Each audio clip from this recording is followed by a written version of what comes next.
Shiva is a god who should not be named, because to name him is to limit and curtail him. At the same time, the sum of his many names also bring out the indescribable mystery of who he is, or indescribable mysteries of what this creation is. Of his various forms, Kala or Mahakala is an important, at the same time a fierce form. As Mahakala, he is the lord of time. As Kala Bhairava, he is the destroyer of time. Kala means time. Time, as you experience it, is only the cyclical movement of physical existence.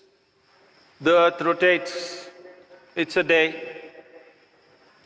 The moon goes around the earth, that's a month.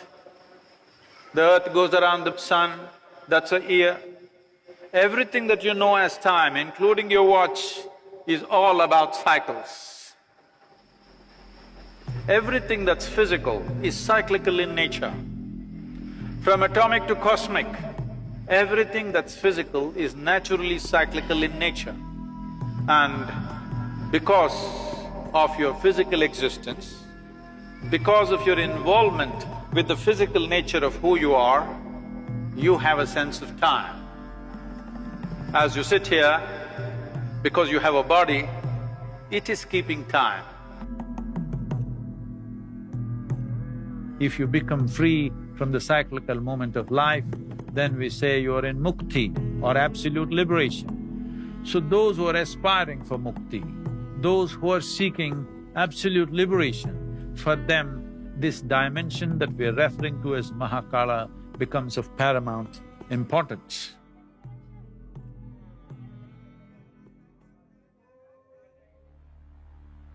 It once happened, the great sage SUKRACHARYA, who was the guru for all the demons, did a tremendous span of austerities in worship of Shiva, and Shiva had to appear. When he appeared, SUKRACHARYA asked for immortality. Then Shiva said, that is not possible. All that is born has to die. Ask for something else. Then SUKRACHARYA said, give me the power of rejuvenation, that any kind of wound, any kind of disease I can rejuvenate, give me that power. Shiva, being the ultimate healer, the master of all herbs and medicines, gave SUKRACHARYA the Sanjeevani mantra, the mantra for rejuvenating people from any kind of disease or any kind of wound or injury. Once SUKRACHARYA had this Sanjeevani mantra, the demons became excessively bold and they waged battle after battle. All the demons who fall down in the battle with any kind of grievous wound, SUKRACHARYA just revives them with the Sanjeevani mantra.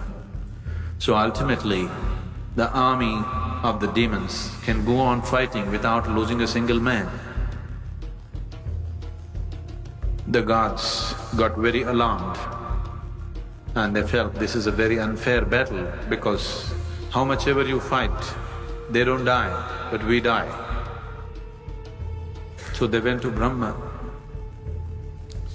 Brahma intervened with Shiva and said, "You have given the Shukracharya this kind of power, you must kill him.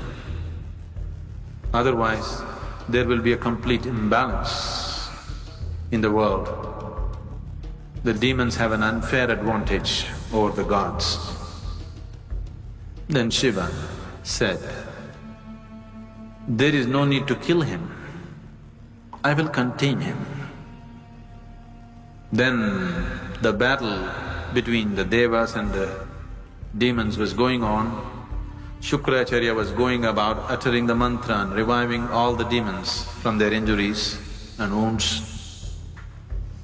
Then across the horizon, a terrible creature, an ogress, whose name was Kritika,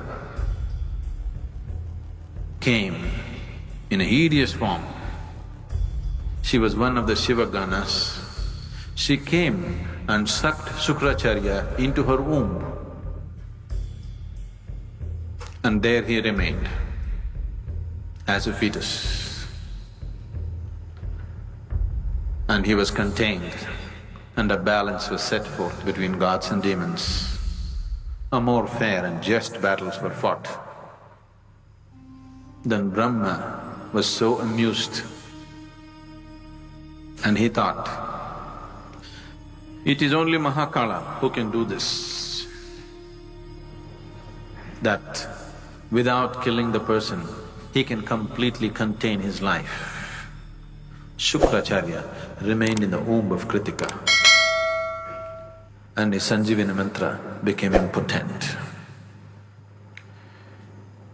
Or in other words, Mahakala froze time for Shukracharya, that he cannot move on.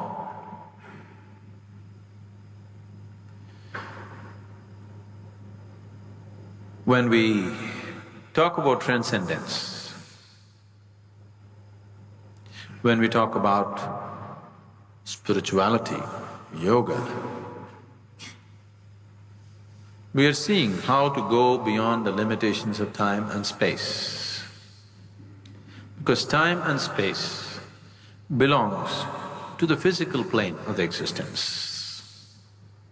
Once you aspire to be spiritual, what it means is you're aspiring to be something more than the physical. Once you're something more than the physical, that means you're aspiring to be beyond the limitations of time and space.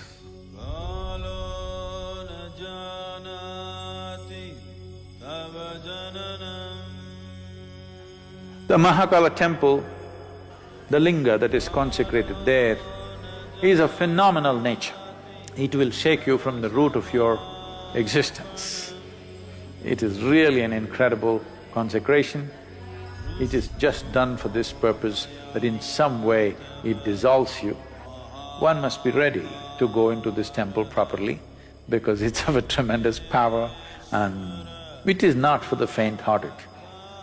It shakes you from inside.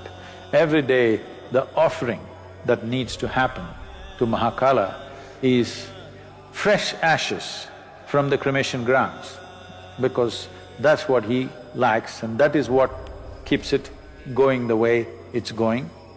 Unfortunately, I heard that we're getting so bloody civilized. Now it seems because some activists protested, they are not using the ashes from the cremation ground, they're just using cow dung or bullshit. Unfortunately, this is not just a cultural thing, there is a science to it. If we bring ashes from the cremation ground and some other ash, I can show you what is the difference between the two. Experientially, it's a phenomenal difference. And it's very, very important that this process is continued, because that is the nature of Mahakala. The very presence of what this Mahakala Rupa is, when you go there, everything is gone, everything is burnt into ashes. That means you become free from the physical. It propels you towards your ultimate liberation. You want to do that gently, we have everything here. You want to do it in a boom way, you really want to be pushed hard and you are not faint-hearted, then Mahakala temple is a phenomenal process.